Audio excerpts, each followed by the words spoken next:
My Lord and my God, I firmly believe that you are here, that you see me, that you hear me. I adore you with profound reverence.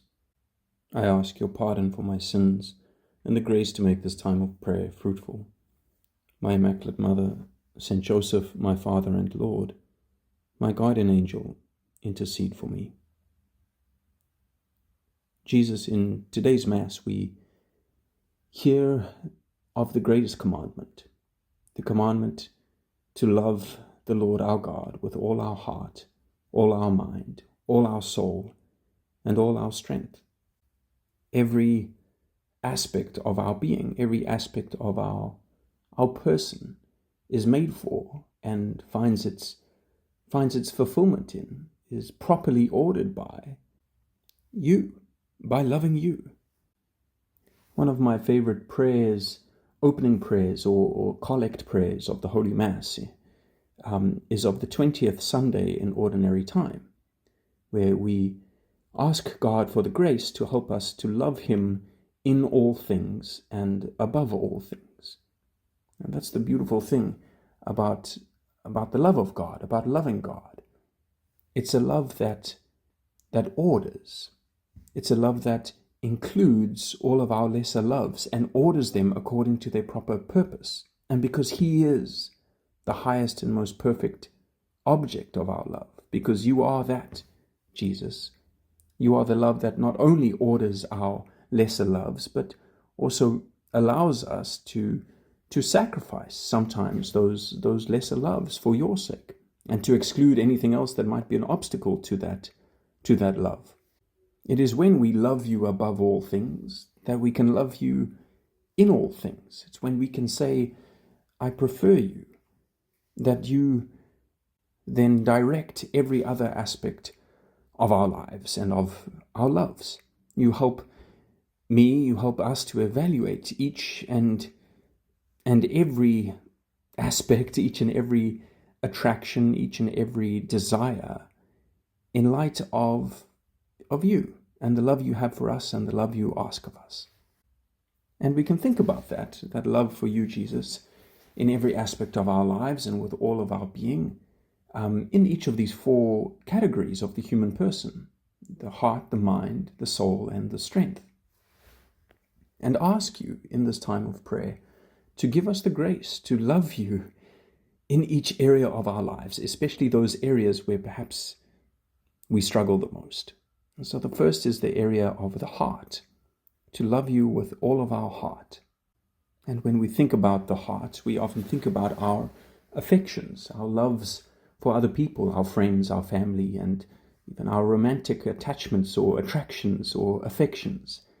And to love you, Jesus, above, with all of our heart, means to put you first, that you be our greatest lover. You be the lover of our souls, the love that directs all of our other loves, and so helps us in our relationships with others, in our affective relationships, whether of friendship or family or even romantic, that those relationships be guided, that those loves, that those affections be guided by your love. And it's because we love you above all that we are willing to live those relationships with charity, with sacrifice, and with chastity. It's your love that helps order our loves towards you.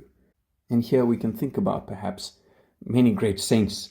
All of the saints had you as their first love, Jesus. But in particular, we think about the holy virgins, so many of them throughout the ages, especially the virgin martyrs, perhaps. Saint Lucy, Saint Agatha, Saint Agnes, but also others such as Saint Catherine and Saint Clare, how they preferred you. They chose you over every other love. They felt that you were calling them, you were asking of them an undivided heart, to give themselves to you entirely and completely, and to forego, to lay down, to sacrifice other loves, so as to be completely yours. And what joy they found in being yours, in belonging entirely to you, to being your brides. And what beautiful examples to us, that in whatever state of life we are in, that still we are called to have you as our number one and highest love of our hearts. Then our minds, Jesus, we want to love you with all of our minds. You know, how easy it is to get into a way of thinking that somehow we need to adapt you, Jesus, and your teaching and your church's teaching to, let's say, a current way of thinking, to a modern way of thinking, rather than doing the opposite.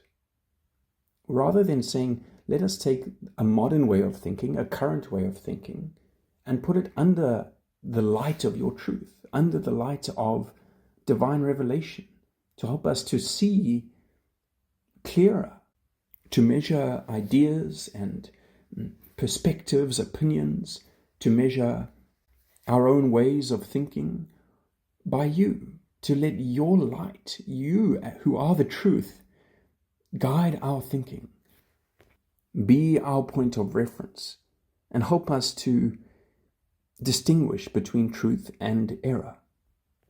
We can think of perhaps the great doctors of the church, these great saints whom you illuminated their minds to be able to understand great mysteries and to help us to understand the great mysteries of revelation and even of the natural sciences and the more theoretical sciences like philosophy. How much better we think, Jesus, when our minds are enlightened by you.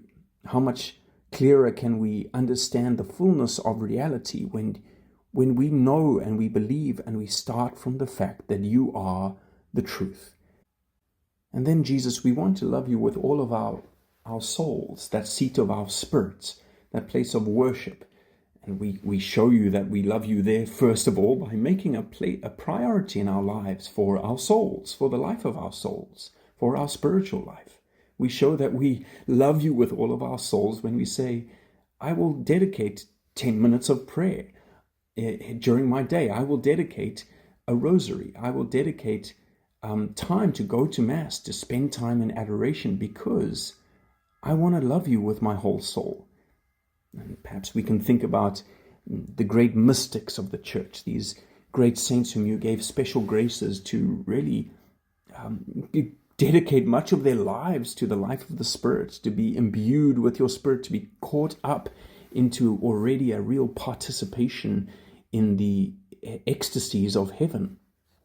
Not all of us are given that same gift, but they are for us a sign of the primacy of the soul, of the spiritual life. They're a call to each of us to improve our prayer life and to make space for the Spirit of God in our lives and the life of the soul. And then our strength.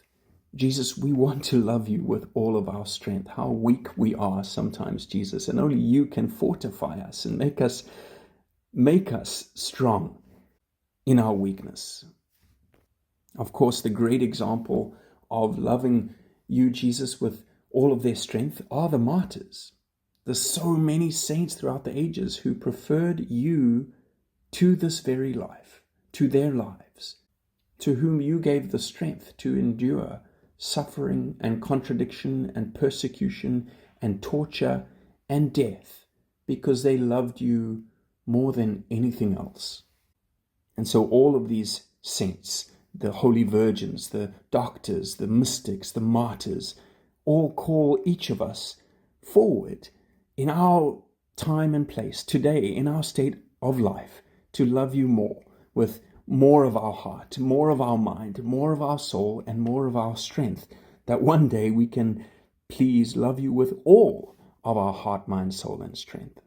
Because you are the way that we choose with our strength. You are the truth that we seek to know with our minds. You are the life of our souls, and you are the love that satisfies our hearts. I thank you, my God, for the good resolutions, affections, and inspirations that you have communicated to me in this time of prayer. I ask your help to put them into effect. My Immaculate Mother, Saint Joseph, my Father and Lord, my guardian angel, intercede for me.